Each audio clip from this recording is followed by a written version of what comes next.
고가 지역의 아파트 시장은 저는 명백한 버블의 영역에 있다. 그래서 어느 정도 집값이 좀 정상화될 필요가 있다. 그런데 서울의 외곽권이나 일부 이제 경기도 지역은 그렇게 고평가 상태가 아니에요. 가격 합리화가 온다. 그렇다면 그때는 내 집 마련하려고 하시는 분들한테는 꽤 좀 좋은 기회가 될 것 같고요.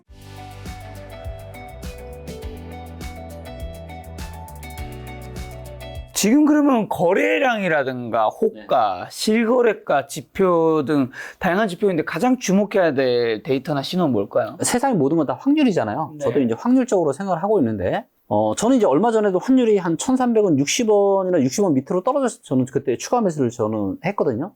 그 이유는 무조건 경기 침체가 올까 달러에 몰빵하자 이게 아니라 확률적으로는 경기 침체 리스크가 저는 꽤 있다라고 보고 있기 때문에 제가 생각하는 적정수익 밑으로 올 때는 달러를 사는 게 저는 맞다라고 좀 보고 있고, 그래서 얼마 전에도 1,360원 바로 밑에서 매수를 했었고요. 그래서 저는 올해 하반기에 가장 큰 리스크, 지금 뭐 제가 하는 이야기가 아니라 전 세계 석학들과 그루들 중에서도 올해 하반기를 위험하게 보시는 분들이 꽤 있잖아요. 네. 뭐 사상 최대 뭐 경기 침체가 올 수 있다 뭐 이런 얘기를 하시는 분들도 있고, 자 근데 리스크는 저는 꽤 있다라고 보고 있고, 그래서 뭘 봐야 되느냐, 저는 달러를 좀 주목해서 봐야 되는 거 아닌가. 네, 그래서 지금 뭐 미국 뭐 경기가 별로 좋지 않으니까 달러가 좀 약세를 보일 거다 뭐 이런 얘기도 있지만, 그렇다면 한국 돈은 지금 훨씬 더 지금 환율이 더 밑으로 떨어졌어야 되거든요.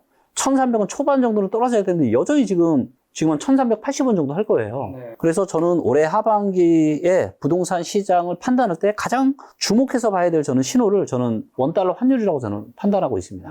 달러 환율과 한국 부동산이 관련이 있는 거군요. 맞습니다. 그리고 그와 더불어서 미국의 지금 부동산 지표 중에서도 제가 아주 주목해서 보고 있는 데이터가 있는데요. 그게 바로 뭐냐면 미국의 이제 부동산 시장의 이 신용 경색을 체크할 수 있는 데이터입니다. 그래서 매물 건수 나누기 거래 건수예요. 그래서 시중에 나온 매물이 얼마나 잘 소화가 되는지. 근데 이 지표가 이렇게 이제 한 10% 이상 올라왔을 때가 거의 없습니다. 90년대 초반에 요때 이제 잠깐 10% 가까이 올라갔고요. 그리고 금융위기 때 요때 이제 한 10% 이상 올라가면서 서브프라임이라고 하는 역대급 사건이 터졌고요. 그리고 이제 다들 기억하시겠지만 22년 하반기 7월 달에 요때도 10% 이상 하면서 요때도 22년 하반기에 한국 부동산 시장에 꽤 충격이 왔었잖아요. 자, 그런데 지금 지표가 얼마냐? 가장 최신 데이터가 5월 데이터인데 9.8이에요. 그리고 이게 좀 내려갔다 출렁출렁 다시 올라가고 있죠. 그래서 지금 상당히 미국의 부동산 시장에도 지금 신용경색이 어느 정도 지금 걸려있는 상태입니다. 근데 만약에 10 이상 올라간다. 그때는 굉장히 위험할 수 있는 이런 신호다라는 거죠. 그리고 이런 것들이 한국 경제에도 당연히 영향을 미칠 거고요. 그리고 제가 또 중요하게 보는 지표 중에 하나가, 자, 시중에 지금 유동성이 늘고 있는지 줄고 있는지를 확인할 수 있는 데이터가 있습니다. 한국에. 이게 뭐냐면은 M1 통화량을 M2 통화량으로 나눈 거예요. 그래서 M2 통화량과 M1 통화량의 증가 속도를 비교하는 건데, 얘가 이렇게 이제 올라가면은 시중에 단기 유동성이 증가하는 겁니다. 그러니까 주식이나 부동산 시장이 굉장히 좋을 수 있는 거죠. 자, 반대로 이렇게 내려가잖아요? 유동성이 감소하잖아요? 그러면 시중에 지금 돈이 말라가고 있는 겁니다. 자, 그런데 지금 데이터를 보잖아요? 자, 여러분들 보시기에도 이때 22년 하반기 이렇게 급격하게 떨어졌었죠? 그래서 시중 유동성이 급격하게 줄어들면서 22년에 약간의 발작 증상과 더불어서 부동산 시장이 단 한 4, 5개월 만에 서울도 지금 22% 이상 단기간에 급락을 했었고요. 자, 근데 지금도 보시면, 이걸 제가 조금 날짜를 좀 당겨 볼게요. 자, 지금도 보시면 어때요? 시중 유동성이 늘고 있어요? 줄고 있어요? 줄고 있습니다. 그래서 현재 시중의 단기 유동성이 지금 계속 감소가 되고 있다는 겁니다. 그리고 이러한 추세가 좀 더 하반기에 만약에 이 추세대로 간다 라고 하면은 굉장히 위험할 수 있는 신호다라는 거죠. 자, 유동성금 얘기해 주셔서 한국은행에서 올해 기준금리 2번이나 했었고 하반기에도 할 것으로 이제 전망을 하고 있는데, 플러스로 이제 정부에서도 2차 추경을 했단 말이죠. 그런 것도 사실 다 유동성이랑 관련이 있잖아요. 이런 게 부동산 시장에 어떤 영향을 미치는 건 없을까요? 네, 충분히 유동성이, 기본적으로 여러분 이렇게 생각하시면 돼요. 뭐 인구가 줄어들고 뭐 이런 것도 있지만, 기본적으로 유동성이 늘어나면, 즉 돈이 더 많이 풀리면 부동산은 당연히 올라갑니다. 오르죠. 네, 당연히 올라갑니다. 그래서 이 유동성 지표를 잘 체크하시는 게 중요한데, 근데 단순 유동성이 아니라 이 유동성의 데이터를 보는 게 M1과 M2거든요. 그래서 M1 통화량이 이제 뭐 단기 유동성, M2가 이제 요거보다 조금 중장인데, 이거의 비율을 보면은, 그래서 M2 통화량이 느는 속도 대비해서 M1 통화량이 느는 속도가 줄어들잖아요. 그러면 이 지표가 떨어지는 거예요. 그래서 지금 정부가 돈을 풀고 함에도 불구하고 지금 이 지표가 떨어진다라는 거는 단기 유동성 시장은 계속 지금 안 좋아지고 있다라는 겁니다. 네. 예, 그래서 과거에 보시면 이제 2010년대에는 이렇게 유동성이 계속 증가를 했잖아요. 네. 그러니까 이럴 때는 이제 부동산 시장이 좀 좋을 수 있는 거죠. 특히나 코로나 때 보시면 정말 역사적인 유례를 찾아볼 수가 없을 만큼 엄청난 이제 유동성이 증가를 했었고, 그러면서 이제 주식과 부동산에 네. 전부 다 큰 상승이 있었는데, 이번에는 정부가 유동성을 풀고는 있지만 네. 실제로 이게 단기 유동성 증가로 전혀 이어지지 못하고 있다. 이런 부분들 팩트 체크하시면 좋을 것 같아요. 어떻게 보면 근데 부동산 시장이 어쨌든 금리는 굉장히 중요한 거인데 이번 금리 인하가 하반기에 몇 번, 한두 번 이어져도 부동산 시장에 미칠 파급력은 과거와 좀 다른 건가요? 만약에 이제 급격하게 금리를 인하할 수 있다라고 하면은 당연히 부동산 시장에는 저는 상당히 좋은 기회가 될 것 같아요. 특히 이제 지방 부동산 시장. 네. 자, 그런데 미국이 금리 인하를 하지 않았는데 한국만 금리 인하를 한 이유는 뭐 때문이냐면 경기가 너무 좋지 않기 때문에. 네. 예, 그래서 금리 인하를 한 거다라는 걸 명심하셨으면 좋겠습니다. 네. 예, 그래서 금리 인하를 하지 않으면 안 될 정도로 경기가 안 좋으니까 금리 인하를 한 거예요. 그래서 이게 참 너무나도 아이러니한 시장이 꽤 오랫동안 지속이 되고 있는 게 뭐냐면 사람으로 따지면 안으로 지금 골병이 들고 있는데 네. 겉으로만 지금 멀쩡한 거예요. 멀쩡한 게 아니라 막 자산 시장은 더 좋아. 근데 이런 엇박자가 언제까지 계속 이어질 거다라고 생각하는 거는 저는 굉장히 위험할 수 있지 않을까라고 생각합니다. 자, 그럼 PF 문제는요? 지금 이미지 하나 가져오셨는데. 네. 자, PF 관련한 지금 데이터를 보시면 부동산 PF 연체율이요. 처음으로 지금 4%대에 진입했습니다. 네. 그래서 이 지표를 보시면 23년 3월 달에 지금 2%에서 시작해가지고 지금 보시면 계속 지금 거의 4.5%까지 지금 올라왔거든요. 근데 부동산 PF 관련해서 정부에서 각종 지금 정책들을 펼쳐서 지금 어떻게 보면 청소를 좀 했음에도 불구하고 이렇게 연체율이 올라가는데, 자, 정말로 심각한 거는 뭐냐면 요 토담대입니다. 토담대. 토지담보대출. 토지담보대출의 연체율이 지금 23년 12월 달까지만 해도 별로 안 늘었죠. 한 6%, 7% 정도? 자, 그런데 여기 24년부터 본격적으로 증가를 하기 시작하더니 25년 지금 3월 달 기준으로는요. 토지담보대출 연체율이 무려 몇 %냐? 지금 28%입니다. 여러분들 거의 30%예요, 지금. 네. 이거는 정말로 심각한 상황이다라고 판단이 됩니다. 네, 그래서 겉으로는 뭔가 뭐 자산시장이나 부동산 시장은 괜찮은 것 같은데 안으로는 계속 지금 골마가고 있는 이런 상황들이 지속이 되고 있다. 근데 지방 미분양 문제도 심각한데 이거에 건설사 위기를 넘어서 뭐 이 금융권 부실도 금융 시스템 리스크로 번질 가능성도 있나요? 네, 지금 미분양 데이터를 보잖아요. 네. 너무너무 위험하다라고 저는 보고 있고, 정부에서 정말로 발빠르게 여기에 대한 저는 대책을 좀 펴야 된다고 좀 보고 있습니다. 자, 미분양 데이터를 한번 볼게요. 자, 요게 이제 지금 2007년부터의 지금 미분양 데이터입니다. 자, 이거 보면, 최근에 지금 별로 안 늘고 있는데? 이 옛날 거랑 비교하면 뭐 네, 줄어들고 있는데 이렇게 보실 수가 평균 있죠. 근처로 보이는데. 맞아요. 그래서 이렇게 놓고 보면은 미분양이 안 많아 보입니다. 네. 자, 그런데 여기서 전체 미분양이 아니라 악성 미분양이라 하는 아파트가 다 지어졌음에도 불구하고 미분양을 보겠습니다. 네. 자, 이 미분양 데이터를 보잖아요. 어때요? 그러니까 뭐냐면은, 자, 악성 미분양이라는 건 뭐냐면 여러분들, 자, 아파트를 다 지으려면 어떤 돈이 들겠어요? 건설비, 네. 자재비, 인건비, 뭐 홍보비, 이 모든 비용을 이미 다 들여서 아파트를 지었잖아요. 쓸 돈은 이미 다 썼어. 그런데 아파트가 안 팔리고 그래서 재고로 남아있는 거예요. 그러면 어떻게 되는 거예요? 회사가 자빠지죠. 네. 자빠질 수밖에 없습니다. 근데 이게 지금, 자, 이렇게 늘어나는 속도는요, 금융위기 이후로 지금 처음입니다. 그리고 요 정도 27,000채 정도 되는 건요, 지금 금융위기 이후로 지금 처음이에요. 그래서 여기서 지금 빠르게 저는 정부가 판단을 좀 내려야 된다고 보고 있습니다. 그래서 어떤 미분양, 특히나 이제 수도권 일부나 지방에 지금 미분양이 심한데, 이 미분양에 대한 좀 강력한 세제 혜택이나 이런 것들을 좀 줘서 이런 미분양이 해소가 되고, 그러면서 자연스럽게 건설사나 이런 것들이 좀 유동성이 좀 돌면서 시장을 좀 큰 물줄기를 좀 바꾸는 게 중요하지 않을까. 이게 자칫 이대로 쌓이면은 정말로 생각보다 굉장히 큰 파장이 올 수도 있을 것 같습니다. 한 가지 제가 질문을 던져보겠습니다. 자, 지금 대한민국 부동산 시장에서 제일 분위기 좋은 데가 어디죠? 서울이요? 서울이죠. 자, 그런데 서울에 악성 미분양은 있을까요? 없을까요? 분위기 좋으니까 별로 없을 것 같긴 한데요. 그렇죠. 아마 여러분들 좀 놀라실 수 있는데, 서울의 악성 미분양 데이터를 제가 보여드릴게요. 자, 요 데이터를 보시면 요게 이제 서울의 전체 미분양 데이터입니다. 네. 서울에도 여전히 1000채 가까운 미분양 아파트가 있습니다. 이렇게 시장 분위기가 좋다라고 함에도 불구하고요. 자, 그런데 악성 미분양을 보잖아요. 어때요? 악성 미분양이요, 계속 증가하고 있습니다. 네. 그래서 지금 전체 미분양이 1000채가 좀 안 되는데 악성 미분양만 지금 거의 700채입니다. 즉 서울의 미분양 물량 중에서요, 70%가 현재 악성 미분양이라는 거예요. 네. 그만큼 지금 서울의 지금 분양 이쪽 시장도 굉장히 좋은 데만 좋고 그렇지 않은 것은 계속 안 좋아지면서 악성 미분양이 서울도 계속 쌓이고 있다. 이걸 데이터로 확인할 수가 있습니다. 이 악성 미분양은 아무래도 좀 입지가 안 좋은가 봐요. 아, 그럴 수 있죠. 입지가 좀 안 좋거나 아니면 이제 분양가가 좀 비싸거나. 자, 그럼 이렇게 분석하시는 대표님은 올해 하반기랑 26년 수도권 부동산 시값 어떻게 예측하고 계시죠? 수도권이라고 통틀어서 말하기는 좀 뭐할 것 같고요. 일단은 고가 지역의 아파트 시장은 저는 명백한 버블의 영역에 있다. 그래서 어느 정도 집값이 좀 정상화될 필요가 있다. 그런데 서울의 외곽권이나 일부 이제 경기도 지역은 그렇게 고평가 상태가 아니에요. 그래서 혹시라도 요번에 이제 어느 정도의 조정과 가격 합리화가 온다. 그렇다면 그때는 내 집 마련하려고 하시는 분들한테는 꽤 좀 좋은 기회가 될 것 같고요.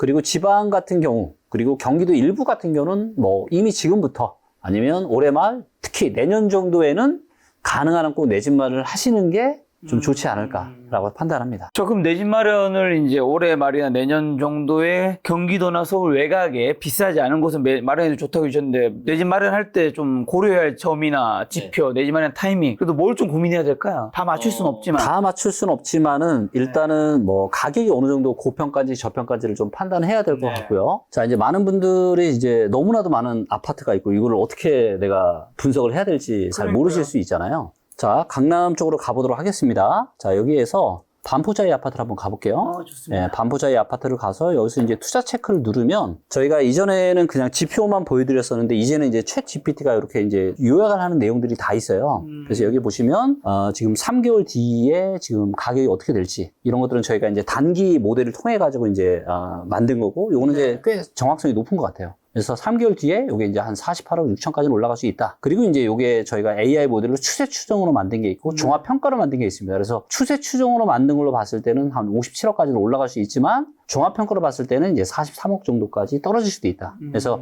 이게 추세 추정과 종합 평가가 추세가 비슷한 지역도 있고 좀 다른 지역도 있고 근데 여기는 좀 고평가다 보니까 종합 평가로 봤을 때는 조금 떨어질 수도 있다. 그리고 여기 보시면 투자 포인트가 다 나와 있습니다. 투자 포인트가 전부 다 자세히 설명이 되어 있고, 그 다음 투자에 대한 리스크까지 저희가 이제 이렇게 다 챗GPT로 말로 다 풀어놨거든요. 그래서 이런 부분들을 참고하시면 다 아마 꽤 도움이 되실 거고, 전국에 거의 모든 아파트가 지금 다 들어가 있기 때문에 이런 부분들 참고하시면 좀 도움이 되지 않을까 싶습니다. 그럼 말씀하신 거 외에도 혹시 빅데이터 기반으로 시장을 분석하시잖아요. 네. 일반 투자자들이 시장의 흐름을 읽기 위해 가장 중요하게 봐야 할 단 하나의 대표는 뭐를 보시나요? 단 하나의 지표는 자 여기 보시면 이제 어떤 아파트라도 이런 지표가 있는데 여기에 이제 수요가 지금 2점이잖아요. 즉 이 아파트를 살 수 있는 이 수요 점수가 굉장히 나쁜 거예요. 그리고 이제 거주 점수나 이런 것들은 이 아파트가 얼마나 살기 좋은지 아닌지를 보여주는 거고, 그래서 아파트를 보실 때는 일단은 거주 점수가 좋은 아파트를 보시면 좋을 것 같고, 특히나 이제 저는 수요 데이터 중에서 저는 주택 구입 부담 지수를 저는 제일 중요하게 보는데, 요거를 이렇게 클릭을 하면은 지금 반포자이 같은 경우는 21년에 지금 고점을 지금 돌파를 했잖아요. 그래서 지난 역사상 가장 높은 지금 주택 구입 부담 지수를 보이고 있거든요. 그렇죠. 그러니까 이런 거는 더군다나 지금 대출 규제까지 6억으로 묶어놨고, 네. 그러니까 더 이상 이제 살 수 있는 사람들이 진짜 정말 쉽지 않다라는 걸 의미하는 거죠. 그래서 이런 부분들 참고하시면 좋을 것 같습니다. 자, 강남을 온 김에 그러면 똘똘한 채 선호 현상 앞으로 계속 되나요? 강남 불패 신화는 여전히 앞으로 뭐 잠깐의 조정과 정체는 있어도 유효한 걸까요? 네, 여전히 저는 유효하다고 생각합니다. 많은 사람들이 제일 갖고 싶어 하는 곳은 여전히 이제 강남, 서초, 송파 이런 서울의 고가 지역이 될 거라고 저는 판단하고 있고요. 그리고 이런 게 만들어진 지가 지금 뭐 1, 2년, 5년, 10년에 만들어진 게 아니라 지난 몇십 년 동안에 이런 걸로 지금 만들어진 거잖아요. 그리고 저는 정말 어떻게 보면 정말 위험한 시대가 저는 시작이 되었다고 좀 보고 있는데 뭐냐면은 양극화가 너무 심하게 벌어지고 있어요. 그래서 지식의 양극화, 더군다나 지금은 전 세계가 지금 AI 전쟁을 하고 있거든요. 그리고 이러한 어떤 AI 패권이 뭐 짧게는 2년에서 3년, 아마도 한 5년 안에 어느 정도 답이 나오게 될 것 같아요. 그리고 이미 뭐 개인이나 조직이나 이런 데도 AI를 얼마나 잘 활용하느냐, 못하느냐에 따라서 이 역량이 너무나도 달라지고 있고, 그것 때문에 빈익빈 부익부는 훨씬 더 커질 거라고 봅니다. 그래서 인간은 누구나 좋은 집, 새 집, 막 넓은 집, 시설 좋은 집, 이런 집에 살고 싶어 하는 거는 인간의 자연스러운 욕망이잖아요. 그리고 양극화가 심해지면서 돈이 많으신 분들은 계속 이제 그런 아파트를 선호할 수밖에 없고, 그래서 그리고 또 건설사나 시행사나 이런 부동산 관련한 기업들도 어떤 진짜 뭐 완전 초 VVIP에 맞는 그들이 원하는 그런 아파트를 짓는데 또 많은 노력을 기울일 거고, 그래서 저는 양극화의 현상은 계속 지속이 될 수밖에 없다. 다만 본질적인 가치 대비해서 지금 너무나도 고평가되어 있기 때문에 여기에 대한 어느 정도의 조정은 좀 있을 수 있다, 이렇게 판단하고 있습니다. 근데 요즘에 강남 서초구에서 20년 이상 장기 보유 주택 매도하는 고령층이 늘어나고 있다고요? 네, 맞습니다. 그 원인이 뭔가요? 굉장히 여러 가지 이유가 있을 것 같은데요. 네. 이것도 일단 데이터를 보면서 설명을 좀 드려볼게요. 자, 이 데이터가 뭐냐면 연령대별 매도자 데이터입니다. 네. 자, 그래서 서울 전체적으로 먼저 말씀을 좀 드려볼게요. 그럼 어떤 사람들이 서울의 아파트를 매도를 하는지를 봤더니 40대가 제일 많습니다. 그리고 50대, 그리고 60대, 70대요. 70대가 한 15% 정도밖에 안 됩니다. 그래서 서울의 아파트는 파는 사람이 40대가 제일 많고 50대, 60대 계속 줄어들어요. 자, 그런데 평균이 15%라는 얘기는 누군가는 20%가 되는 거고 누군가는 10%밖에 안 되잖아요. 네. 자, 그래서 제가 이걸 데이터를 봤는데 너무나도 특이한 현상이 있습니다. 이게 뭐냐? 고가 지역일수록 70대 이상의 매도 비율이 아주 높은 거예요. 자, 이 데이터는 이제 등기 데이터고요. 25년 6월 달 가장 최신 데이터로 보는 겁니다. 자, 강남구 같은 경우는 40대가 제일 작아요. 50대가 제일 많죠? 파는 사람들이. 그 다음 60대가 22% 정도 되고요. 70대는 무려 23%가 넘습니다. 네. 자, 누가 제일 많냐? 네, 70대 이상이 제일 많아요. 자, 그리고 이제 서초구랑 송파구도 제가 보여드릴 텐데요. 네. 서초구도 지금 70대 이상의 지금 매도 비율이 거의 20%에 달합니다. 그 다음에 송파구 같은 경우도 19% 정도 됩니다. 그래서 서울 평균이 15%인데 강남구나 서초구나 송파구는 거의 20%나 20% 이상의 육박하는 비율을 보여주면서 70대 이상의 분들이 강남 3구의 아파트를 지금 급하게 팔고 있다. 이렇게 좀 데이터로 확인이 되고 있습니다. 파는 이유가 있을까요? 뭐 매우 여러 가지 이유가 있을 것 같아요.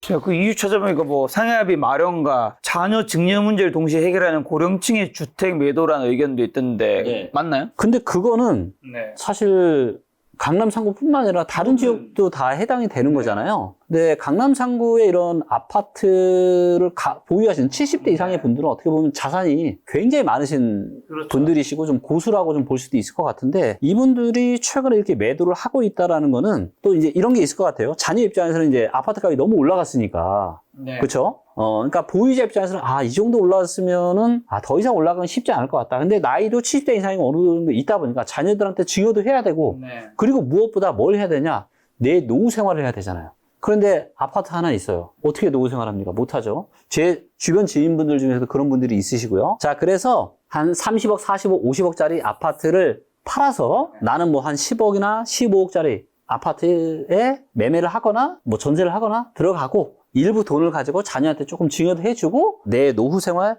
자금으로 쓰시려고 이렇게 매도를 하신 게 아닌가, 그렇게 판단이 됩니다. 그럼 이렇게 매도하는 게 부동산 시장에 미치는 뭐 어떤 영향이 있을까요? 영향은 그렇게 많지는 않을 것 같고요. 이거는 인구가 고령화되면서 자연스러운 현상이라고 생각합니다. 자, 그런데 당장의 영향은 미치지 않겠지만 앞으로 한 10년에서 15년 지나면 이게 저는 상당히 큰 영향을 미칠 거라고 봅니다. 자, 왜냐면은 지금 대한민국의 평균 연령이 지금 40대 중반 정도 되거든요. 자, 그런데 앞으로 한 10년, 15년 지나면 평균 연령이 50대 중반, 60대가 돼요. 자, 그럼 이제 60대부터는 뭐냐면 집을 사는 주 수요층이 아니라 이제는 집을 잠재적으로 내놓을 수 있는 잠재적인 매도자가 될 가능성이 높고, 노후 생활을 또 하셔야 되는데 노후에는 은퇴 지나고 65세 지나고 나면 직업이 없잖아요.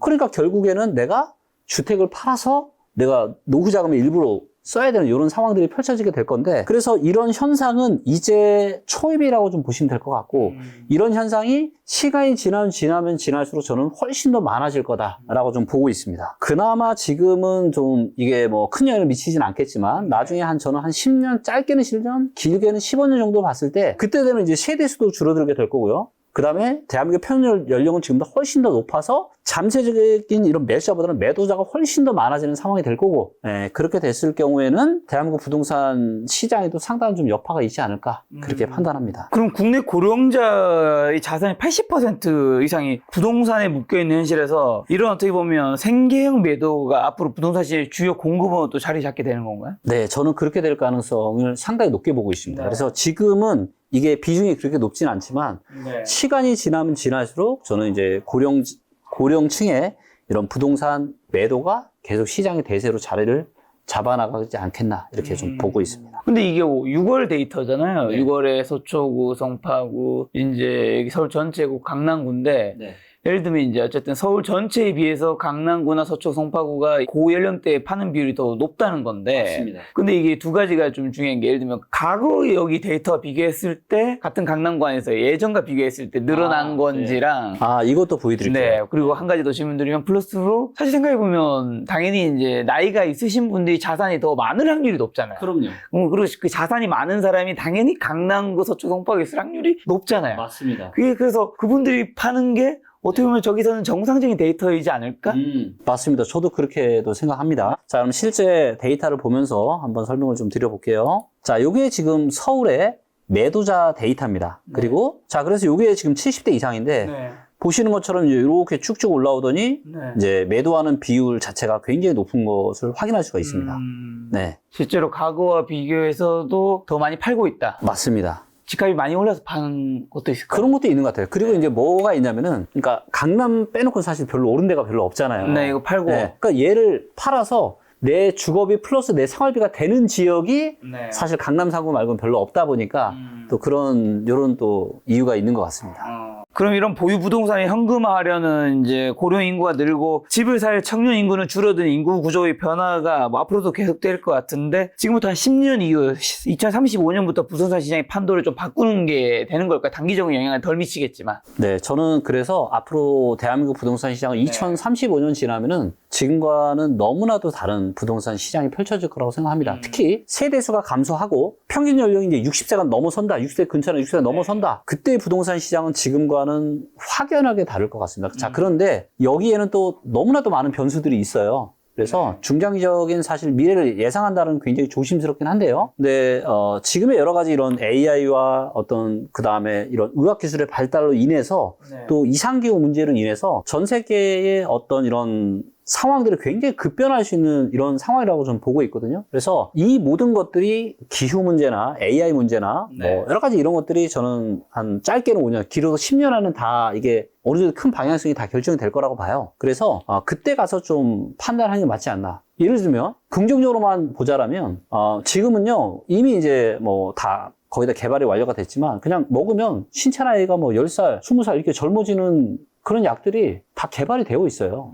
그래서 나이는 정말로 숫자에 불과한 이런 세상이 올 가능성도 아주 높습니다. 그리고 이상기후 문제로 인해서 지금 한국도 너무 덥지만 지금 전 세계적으로 이상기후나 뭐 폭염 이런 게 폭자 들어가는 게 너무 많잖아요. 그리고 특히 이제 적도 부근의 나라들은 이제는 살기 저는 힘들 거라고 봐요. 가면 시간이 지나면 지날수록. 그러면 그런 사람들이 혹시라도 한국으로 몰려올 수도 있잖아요. 네, 그렇게 될 경우에는 또 부동산 시장에 저는 상당히 또 다른 양상이 펼쳐질 수 있다. 그래서 한국의 인구 구조만 보고 미래를 판단하는 것보다는 한국의 인구 구조와 지금 전 세계의 여러 가지 지정학적 이런 상황들을 같이 보면서 부동산 시장을 이제 종합적으로 판단하는 게 중요할 것 같습니다.